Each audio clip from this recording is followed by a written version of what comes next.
Hello mga kalisen. Ayan, luto na yung ating sinigang. Ayan, mahilig talaga si Madam Grasilda ng sinigang na buto-buto ng baboy. So, ayan yung kangkong. Mayroong isang sili. Isa lang kasi baka maanghang yan.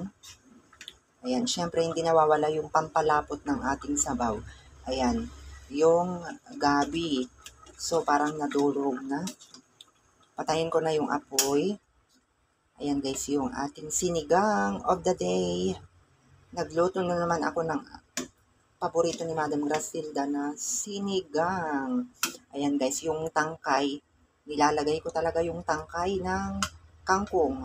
Ayan, actually yung kangkong, mayroong uri ng kangkong na nakukuha sa bukid mismo. Pero ito yung nabibili lang sa palengke guys. So, mas masarap yung native.